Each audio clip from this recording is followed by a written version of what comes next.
We are Steve and Jill.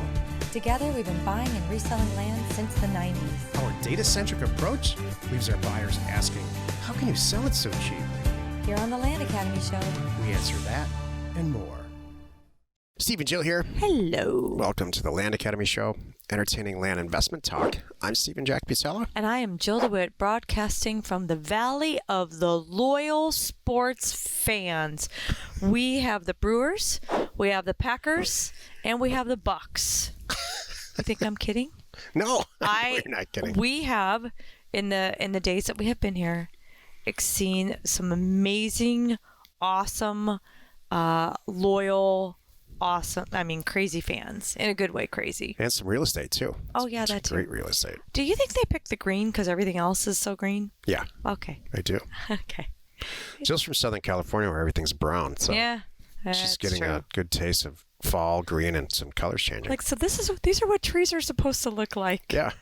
It's This is awesome. what this nature looks like, Jill. I didn't know that. Not in the I'm desert. sorry. I thought that painted wall with a cow on it. Isn't that the same thing? Today's show, Friday, she's going to talk about pricing like a 7-year-old. Before we get into it, let's take a question posted by one of our members on the landinvestors.com online community. It's free. And I want to tell you about a time back in the day when it was impossible to find land that didn't have a post office address like 123 Main Street. People don't assign properties an address until they want to do something with them. So all you have is a assessor's parcel number and a state and a county that it's in. Well, it was very hard to find property. We solved it. We commissioned a parcelfact.com. So where you can just type in the state, the county, the APN, right when you're on the phone with the seller, and find out a lot about the property and enough to know anyway really quickly whether or not you want the deal to continue or stop right there.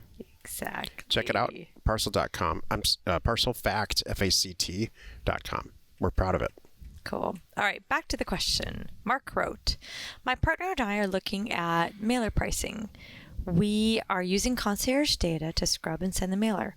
We're using many counties next to each other to get enough properties to do the mailer. The prices per acre vary considerably on the different counties. Any thoughts on how to price?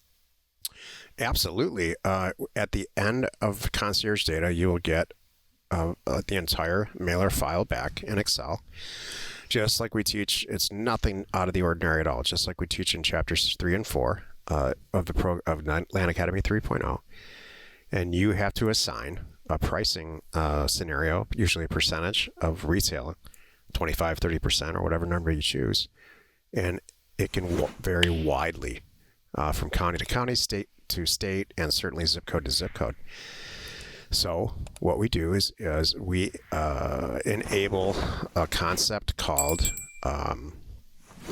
what do we call it? It's testing for reason, which is not my concept at all. It's actually it's an accounting concept where you test for reason. So you do what we do just like on the Thursday call. You take a look at, you have to ask yourself this question. If this mailer came back priced just like this, would I buy it? That's testing for reason. And if so, at 25%, if you're saying, heck yes, I would absolutely buy it. At 30%, yeah, I still would buy it. At 40%, I'm not so sure. Then maybe 30% is how you should price the mailer. And I go over this in great detail all the time on the Thursday. We have a weekly Thursday webinar call where everybody in the whole group gets together, throws a bunch of deals at Jill and I, and we say, yeah, you should absolutely do this deal. Or, well, wait a minute. And here's why. Both ways. Here's why I love it, and here's why I don't love it. So that concept or that train of thought, oh my gosh, yes, you should do this deal. That's what I want you to do before you send the mailer out. I want you to take 20 or so per zip code tests and price it get it to the pricing to the point where you're saying, heck yes, I would do this deal. That's it. That's an easy way to look at it. Kind of like a 7-year-old would. Yes. Yes. Good. Today's topic, well, it's still Friday. She's going to talk about pricing like a 7-year-old. Yeah. This is the meat of the show. The wording I'm going to explain today is more like, which is why pricing like a 7-year-old can work, because that's really it. So what the heck are we talking about? So you're new to Land Academy. You're trying to, just like Matt was saying here, you're trying to figure out pricing. I did the concierge. It came back. And you gave me all the answers I need, like how much, right now active and sold, what the price per acre is for all these properties that I've had you scrub for, download and scrub. Now the last piece for me is to put the dollar amount on the offer. What percentage of those numbers am I going to use to send them out in the mail? How much time do I need to spend on it? So, the joke, this came from the advanced call of the day, like pricing like a 7-year-old and why it can work, is because when you're new, you don't have to spend the time to have a PhD in it to get the mail out. If you wait and don't send any mail until you feel comfortable enough that, like, if I'm as close as I can be at Jack's level, I've spent 1.5 years on it. I'm now going to get the mail out because I need to really dig in and understand this and have a PhD in Excel and this and pricing and whatever. Now I can push the button and confidently send the mail out. You're never going to get there. Sometimes you have to take a step back and do the best you can and just get the mail out. And the point is today, wait a minute. Well, how can I make that work? So you know what? Here's the deal. This is why you have both of us. You have Jack to get you, ramp you up as fast as possible. You have the screen share. If you're in Landing Cam, you know what I'm talking about. You're going through it next to him side by side. You have one screen on Jack and one screen on yours. And you're doing this and you're doing that. And you're like, okay, that looks like, okay, I got it. And then I'm sending the mail out. And then you may feel like I just priced it like a 7-year-old. How the heck is this going to work? Well, you know what? That's why you have me, because I'm here and I'm showing you and telling you and helping you and talking to you, like on these Thursday calls, exactly what to say to make it work. You can find a deal. I can find a deal out of darn near everything, or darn near anything, I should say. So what I mean by that is, once the mail goes out and now the calls come back, maybe you price way too low. Okay, we can work with that. I can add money. I can talk to these people and find out why. And I can explain, I did my best. It might have been off. I'm now understanding, why. And what is your number? And let's talk. And then maybe I came in way too high. Great, and everybody loves me. I get to reel them back in. But the advantage there is I had so many deals coming back at me. Everybody freaks out about, everybody loves me. I price these offers way too high. Everybody wants to sell. Oh my gosh, I totally missed something. So what? You've got now even more to sift through. See, these are good too, because you can take, now instead of getting 20 back, you got 200 back. So what? Go through them. You know how to do this. Put them in your spreadsheet. Put them in Airtable like I do. Assign them all a number, however you want to organize them all. And the best ones down to the worst ones. And what I mean, what's the best and the worst? You know what to do. The 6 A's. You have those. You should have those columns in your spreadsheet. Does it have access? How you could even make little columns. This is what I would do. Access, yes, and is it paved or dirt or gravel, whatever it is. Make 20 columns if you have to. For your 6 A's, make it be 16 A's, and then you're going to go, oh, I look at. These properties have all my little check marks. Well, those go to the top and all the ones go to the bottom. Now, and again, this is because you overmailed, but you could do this. I would do this on every property anyway. But now just take those top ones, go back, look them up, go back to those people and just say, I know I sent you 30,000. I meant 12.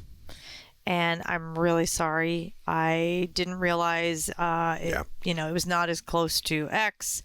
I thought, whatever. You can come up with something and say, I know you're all excited, but this is my new number. If it works for you, great. I'm ready to go. And if it doesn't, I totally understand. And please hang on to this and, sleep on it. And if a week from now, 12 makes sense and you can wrap your head around that, I'll be right here and I will get this deal done so fast. It's not even funny. And just move on, go down the list. And you'd be surprised how many people would say, I kind of thought 30 was high. You'd be surprised. Yeah. I kind of wondered where you were all going with that one. So, because you're not my next door neighbor and you're not trying to expand your farm, that would be like the only thing I could think of why you would just kind of over offer, because we all know it's not worth that. So pricing like a 7-year-old can work.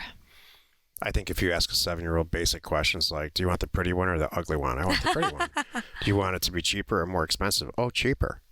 And so that's where this topic came up, because a person in the Career Path alumni group was literally is involving his children in pricing. And that's what the whole title came. We were all laughing about it. It's like, this is I asked my 7-year-old to review my pricing, literally. That's funny, yeah. And so I think that young children can learn a lot about simplifying all the crap that we put ourselves through asking young children. Isn't that great? Daddy's going to teach you Zillow tonight after dinner. Wouldn't that be cool? And we're going to talk about Zillow. See this? This is, you're going to put in the zip code and you're going to look up. See, yeah, that's called acres. Yep. See the 5, the 4. There you go. Once you put in 2 to 10, there we go. Mm-hmm. And you're going to get it. And then sort price low to high. And I want you to, in this little box here, write down the number that pops up for the very first property. Wouldn't that be great? Yeah. We could all do this. Sure. By the way, sure. I'm not condoning this. Like, I don't need to have your whole family sitting around, that would be funny. The fastest way to, like, have everybody turn against you is every night at dinner they all have to do this. No TV for you. But if you pay them, that could work. Pay them an ice cream. That's the advantage. So you could pay your 7-year-old an ice cream and teach them Zillow. Simpler is almost always better than harder. That's true.